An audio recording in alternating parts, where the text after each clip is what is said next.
ক্ষুদ্র শিল্প, প্রয়োজনীয়তা ও ভবিষ্যৎ।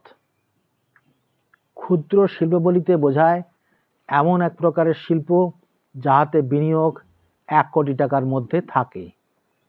এই প্রকার শিল্পের মাধ্যমে তাঁতের কাপড়, মাটির হাঁড়ি ও কলসি, গামছা তৈরি, খাদ্য প্রক্রিয়াকরণ, দুগ্ধ প্রক্রিয়াকরণ, বিভিন্ন রকমের মশলা ভাঙা ও প্যাকেটজাত করা, বিভিন্ন প্রকারের যন্ত্রাংশ তৈরি করা, পাউরুটি তৈরি করা, ধূপকাঠি তৈরি করা ইত্যাদি। ক্ষুদ্র শিল্প দেশের উৎপাদনের বিরাট অংশ পূরণ করে। বিভিন্ন রকমের শিল্পকর্ম এই শিল্পের দ্বারা তৈরি হয়।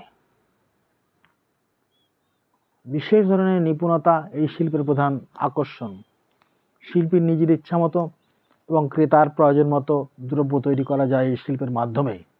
ইহা অনেক ক্ষেত্রে বৃহৎ শিল্পের সহযোগী হিসেবে কাজ করে।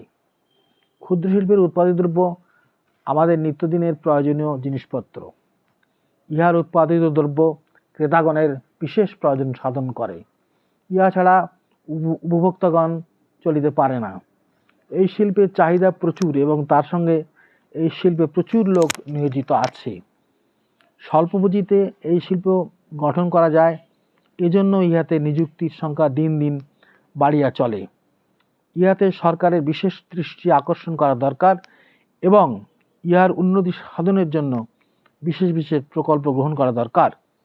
সরকারের অর্থ সাহায্য করা দরকার এবং ব্যাংকেরও ইহাতে প্রচুর লগ্নি করা প্রয়োজন।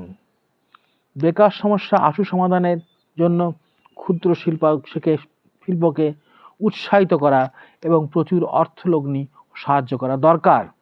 ইহার উন্নতি দেশের সার্বিক উন্নয়নে সহায়ক ভূমিকা নেবে। ধন্যবাদ।